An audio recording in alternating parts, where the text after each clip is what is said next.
क्या आप जानते हैं, भारत के दक्षिणी छोर पर समुद्र की लहरों के बीच बसा है एक ऐसा तीर्थ जहां स्वयं भगवान श्री राम ने भगवान शिव की स्थापना की थी, जहां आज भी हवाओं में हर हर महादेव की गूंज सुनाई देती है, जहां कदम कदम पर शिव भक्तों की श्रद्धा झलकती है। यह है रामेश्वरम ज्योतिर्लिंग, 12 पवित्र ज्योतिर्लिंगों में से एक और 4 धामों में गिना जाने वाला एक अत्यंत पावन स्थल। लेकिन रामेश्वरम सिर्फ एक मंदिर नहीं, यह एक कथा है, एक प्रायश्चित की भावना और 2 महान शक्तियों श्री राम और भोलेनाथ के मिलन की अनुभूति।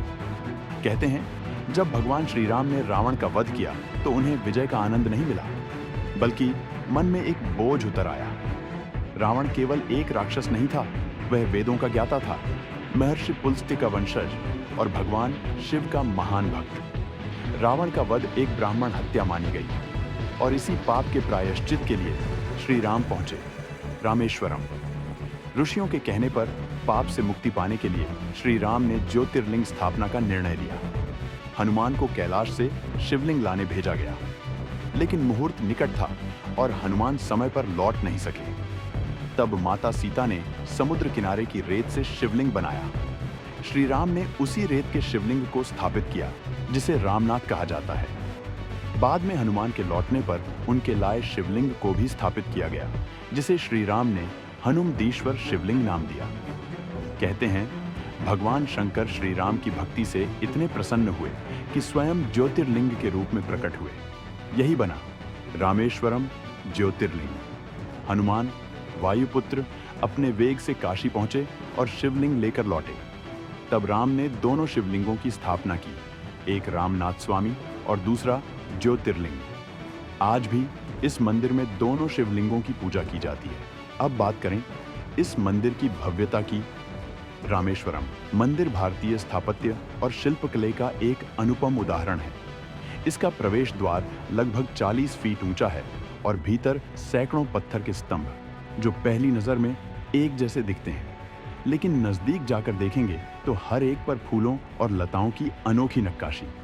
मंदिर का सबसे प्रसिद्ध हिस्सा उसका कॉरिडोर, जिसे दुनिया का सबसे लंबा मंदिर कॉरिडोर कहा जाता है, लगभग 400 फीट लंबा और दोनों तरफ 5 फीट ऊंचे व 8 फीट चौड़े पत्थर के प्लेटफॉर्म, जिन पर सजी हैं सैकड़ों खंभों की अद्भुत कतारें। ऐसा लगता है जैसे खुद पत्थर भी भगवान की भक्ति में झुके हुए हैं। यह मंदिर जहां स्थित है, वहां आसपास कोई पर्वत नहीं जहां से भारी पत्थर लाए जा सके। ऐसा माना जाता है कि लाखों टन वजनी ये पत्थर या तो लंका से या दूर समुद्री मार्ग से नावों में लाए गए थे। मंदिर के गर्भगृह में एक विशेष प्रकार का चिकना काला पत्थर उपयोग हुआ है, जो इसे और भी दिव्य रूप देता है। यहाँ कुल 22 तीर्थ कुंड हैं, जिनके बारे में मान्यता है कि इन्हें भगवान राम ने अपने बाणों से बनाया। हर कुंड का पानी अलग स्वाद और गुण वाला माना जाता है और इन कुंडों में स्नान करने से सभी पापों से मुक्ति मिलती है। एक खास बात, यहाँ शिवलिंग पर केवल गंगा जल ही चढ़ाया जाता है, जो हरिद्वार से विशेष रूप से लाया जाता है। और हाँ, यहाँ दर्शन करने से पहले इन सभी तीर्थों में स्नान करने की परंपरा है, तभी रामनाथ स्वामी का अभिषेक पूर्ण माना जाता है। आज का रामेश्वरम मंदिर लगभग 350 साल पहले निर्मित हुआ, लेकिन इसकी आत्मा, इसकी श्रद्धा त्रेता युग से बहती आ रही है।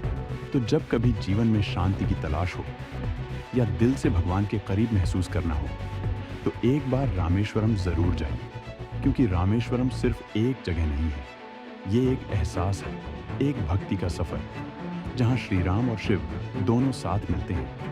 बल्कि हर एक दीवार, हर एक स्तंभ में आपको महसूस होगा भगवान श्री राम का समर्पण और भोलेनाथ की कृपा, जहां लहरों की आवाज भी हर हर महादेव की गूंज जैसी लगती है और समुद्र की ठंडी हवाओं में सदियों पुरानी आस्था की खुशबू बहती है। क्योंकि रामेश्वरम एक मंदिर नहीं, एक अनुभूति है,